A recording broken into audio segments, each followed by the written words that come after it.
Hi, folks. Welcome to another episode of Film Study. This is Ken McCusick. Going for another episode of That One Play today. We've got a good one here. Not all fond memories of this game, but there's an interesting play involved from the 2008 AFC Championship game. And it's the pass to Marcus Smith that went for pass interference to set up the touchdown that brought the Ravens within 2 and made it a ball game. Here to talk to me about it, this is Slava Cooperstein. Slava, how you doing? Hey, Ken, I'm doing well. How are you? Life is good. I can't complain at all. Orioles going well right now as we record this on 5/17. It'll be a while before you hear this. Hope the Orioles are still playing well. Hope they're still a contender at that point. But Slava, we got it's 2008 AFC Championship game, an interesting one. Obviously, the Ravens kind of thought to be overproducing, overachieving in their first year of the Flacco-Rice era. And made it all the way to the AFC Championship game, and reminds me of the old adage: you don't take your opportunities for granted. This was a big one. They were close. This is a lot like it in 2014. Again, the team was not really expected to get as far, but they were close, and they had a chance in each of those seasons.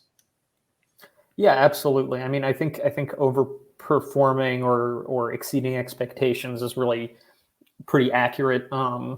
To describe that team. I mean, of course, you knew the defense was going to be good, and you and I have talked about this before. That 2008 defense is among the best in Ravens history. But you didn't know what you were going to get from Flacco being a rookie. Ray Rice didn't become the Ray Rice that we grew to know and love in later years in that season in particular. But they proved themselves quite well in beating the Titans the week before, which was, I think, a pretty tremendous upset. And so really made you feel like anything could happen at that point. Yeah. They'd gone into Miami, really thrashed Miami in a very impressive playoff win. Not too dissimilar from that 2001 win either, but they thrashed them again, and Flacco didn't have to throw the ball very much at all in that game. And then, of course, they went to Tennessee. Flacco made one big completion after the jump up and down delay of game penalty that wasn't called to Heap on the final drive. They had 3 turnovers in that game, including a huge one by L.G. Krempler at the 1-yard line. So they go to Pittsburgh, and we're in Pittsburgh for the game. We go to the playoff games uniformly, but when we got to the stadium, we didn't even know that Arizona had already lost. So basically, the last 2 football games of the year were there to be played. The Ravens needed to win them both to win the championship.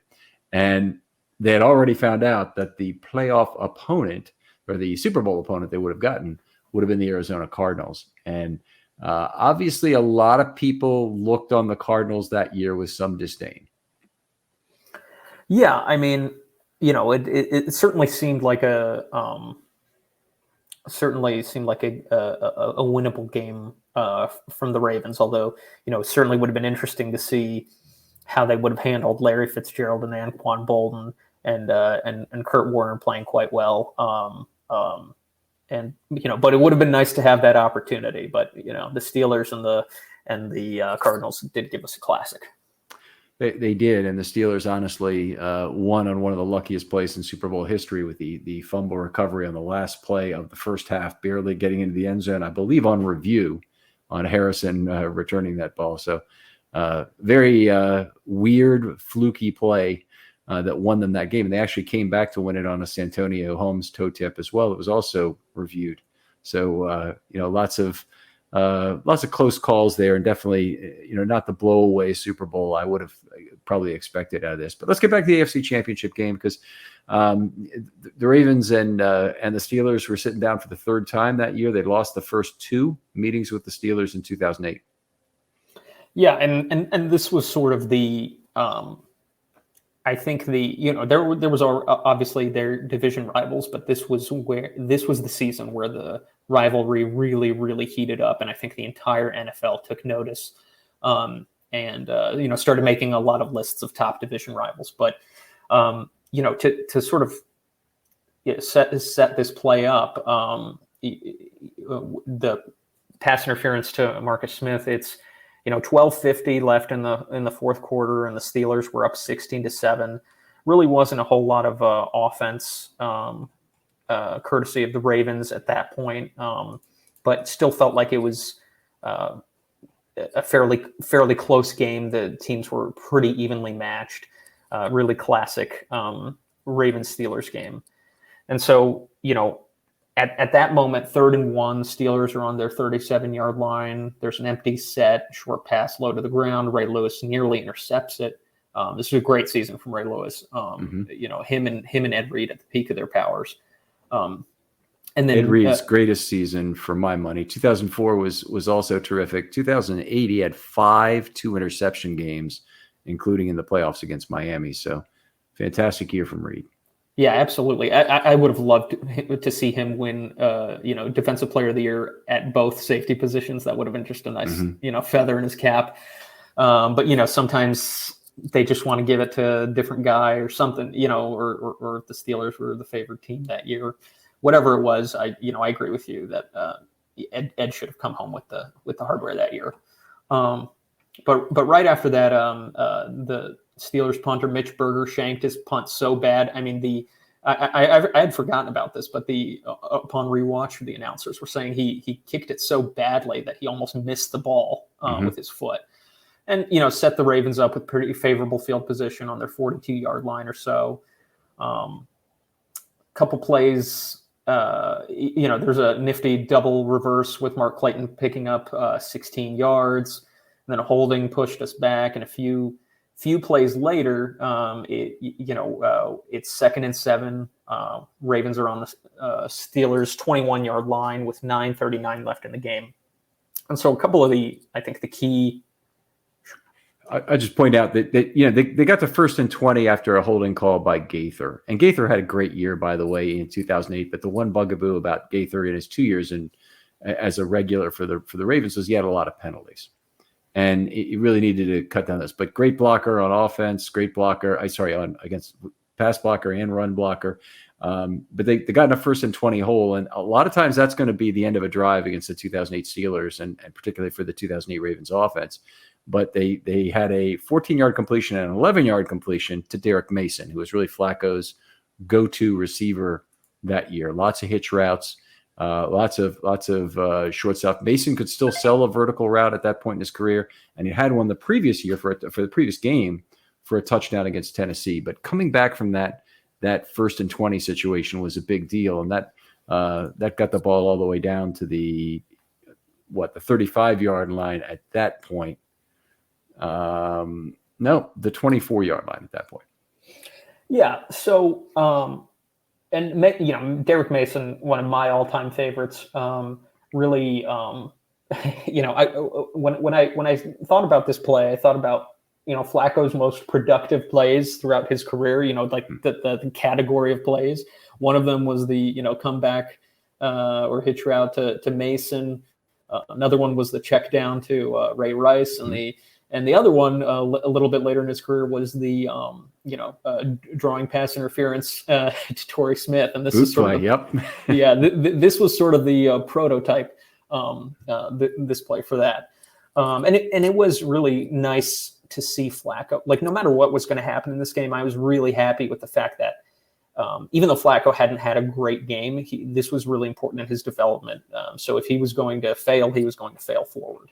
And I think that proved to be true throughout the trajectory of his career. They got out of the 1st and 20 hole. And so they're on the 21-yard line. And 2nd and 7.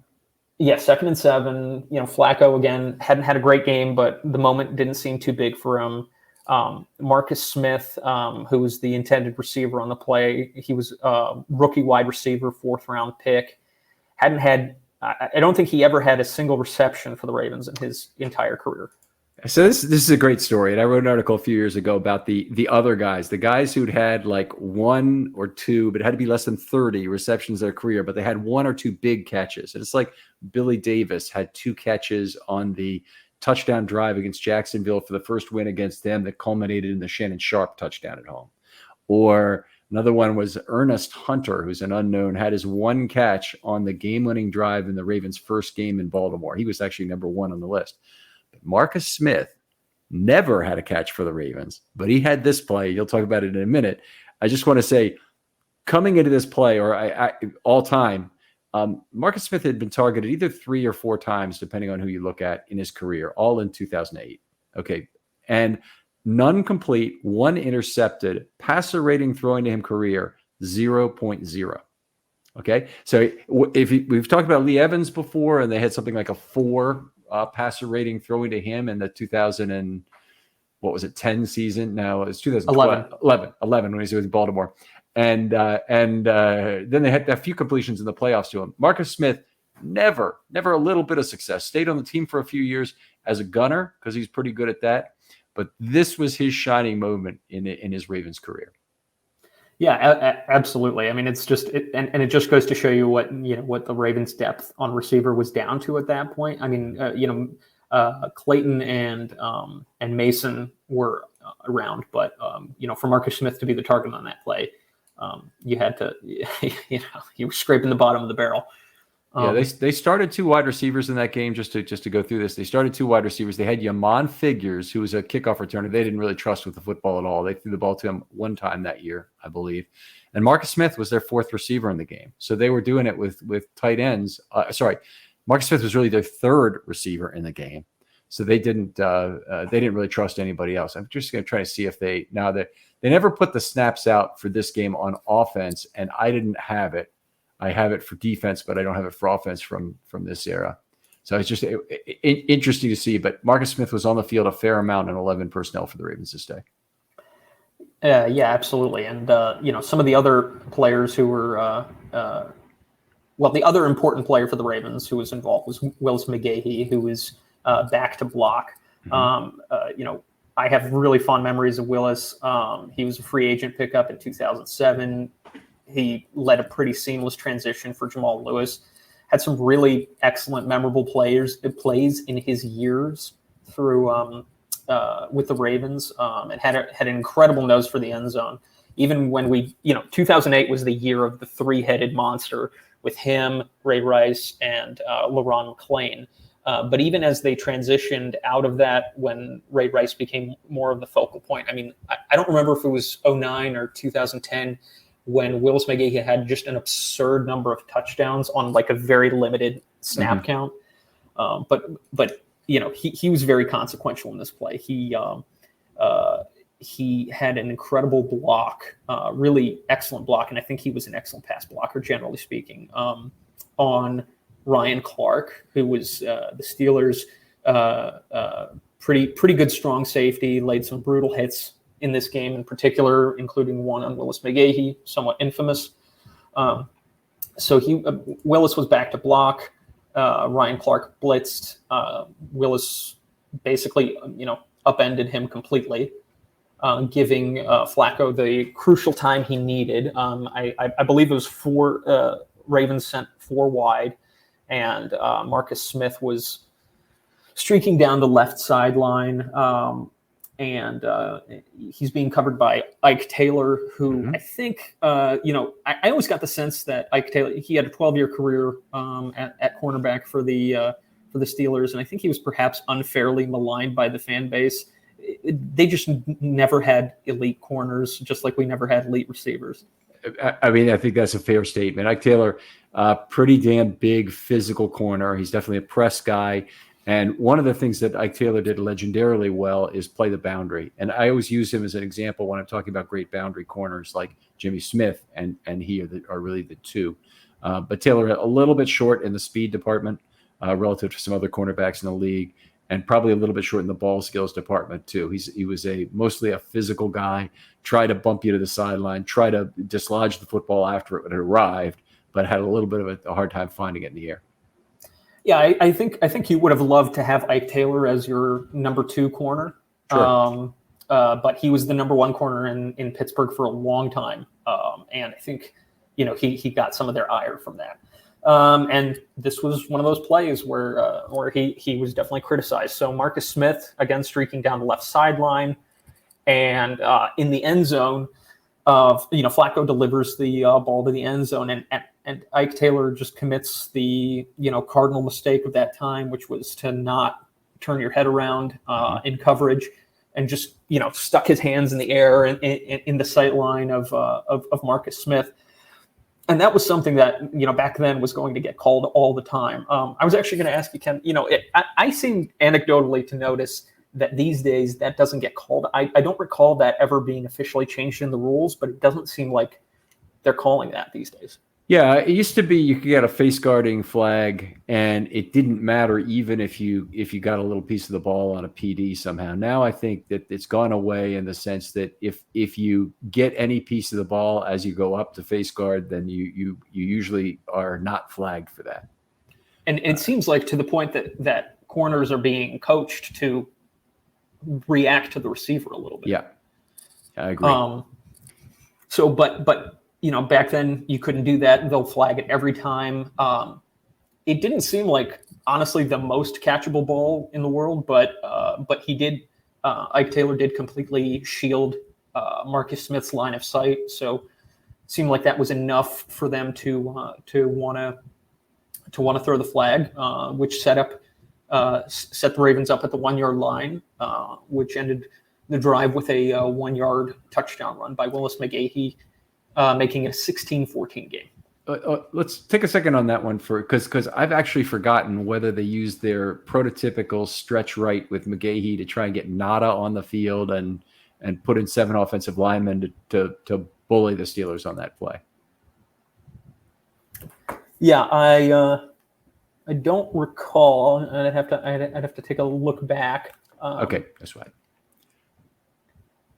You mentioned Willis's nose for the goal line was tremendous in that era, and it was a lot of this was Haloti Ngata being in the game. The Ravens going to super jumbo formations anytime they got to the 1 yard line. Willis had really good vision. That's one of the things he had was he could run along the line of scrimmage and pick a hole very effectively. And Ngata was just an unbelievable force on the edge of the offensive line. So they had a 6th offensive lineman they put in, and then they had Ngata as a 7th. Ngata ran some patterns out of that thing. They did try and throw the ball, and eventually they stopped the practice on 10-10-10, October 10th, 2010, because Haloti Ngata actually got injured on the first drive of the game and had to miss his start. He still played in the game later, but he didn't start the game because he was injured from running a pattern on offense. Yeah, they figured that they could use Ngata a little bit more on defense than they could on offense. Yeah. But no, I mean, this was definitely a typical McGahee, like you said, strafing the sideline or strafing the goal line and sort of, turning upwards. And he was not an easy guy to bring down by any stretch. So, that made it a 16-14 game. But unfortunately, those were I believe, the last points that the Ravens scored that day. Yeah, they were. I mean, they got real close because on the next drive, they had one of their really great stops, including a sack by Suggs on 3rd down. Suggs was playing pretty much with one arm at that point. But Suggs got a sack on 3rd down. They punted the ball back to the Ravens. About 6 minutes to go at that point, if I recall correctly. Would have been a long drive for a field goal. And literally the Steelers fans in the section petrified with this possibility. And they're saying, Flacco's just going to pick us apart 5 yards at a time. And he's going to go down there, kick a field goal. We're not going to have even a chance to recover. And, they're already pre-whining, for this. And then, of course, Darren Stone had a penalty on the punt, which set the Ravens far back to, maybe back to about the inside the 10, I want to say, but it might have been inside the 20. But anyway, the Ravens did get 1 first down. Then Flacco threw the interception to Polamalu that went for a 6, and the lights went out. Yeah, I mean, it was for us an infamous play, for them one of their greatest shining moments. I mean, you could say that was the play that very clearly catapulted them into the Super Bowl, and the rest was history. Yeah. I think that is probably how they look at it. In fact, I think if you look at Troy Polamalu's career, there may have been more athletic plays that he made. I'm sure there were, but that play certainly was probably the most important of his career in terms of what he did there with the Ravens still a threat to move down the field goal and move down the field and kick a field goal at that point. But an unbelievable moment for Marcus Smith in this game. Just the kind of thing that is so utterly weird in terms of its timing that it comes up and just slaps you in the face. Yeah, no, it's, I mean, and like you said, there are just, trivia question answer receivers and players littered throughout the riddled through Ravens history, and it's nice to remember these guys for their contributions, limited though they may have been, time and again. All right, Slav, it's just great to go through the memories of this game, and it's amazing going through this now. I actually have some nice positive memories of that game. At the time, it just seemed awful. It seemed like an overwhelming weight to try and get past the Steelers in their ballpark, and be able to, the way I remember the game is that they dominated the game offensively. They were very efficient converting third down and staying on the field, but they only out first down the Ravens 12-11, which shocks me now looking at it. Just shocks me. I completely agree. It definitely felt at the time that, we were never going to, exceed the Steelers or, get that monkey off our backs. But, in those first 5 years, we exercised a lot of demons. It took some time, but we got it done. Yeah. All right. Well, life's good. Slava, thanks so much for joining me for this. Where can folks talk football with you online? You can find me on Twitter at Slava Cooperstein. That's SLAVAKUPERSTEIN. All right. Outstanding. Other folks out there, if you'd like to do that one play episode or any other off-season episode that looks at specific general manager questions maybe that come up, things about scheme, if you'd like to talk about that, or if you have a new statistic. We have somebody with a great draft statistic who's going to be joining us in the next few days. And it's the history of draft performance relative to expectation. We did it last year. It's actually a living thing, so it changes year by year. If you've got anything like that, love to see it. And always looking to vet new methodology if you have some way of grading or scoring something. So please don't be shy about it. Just hit me up with a DM on Twitter. They're always open. Love to talk to you. I'll get back to you real soon. Slava, thanks again for coming on. Thanks for having me, Ken. And we'll talk to you next time on Film Study.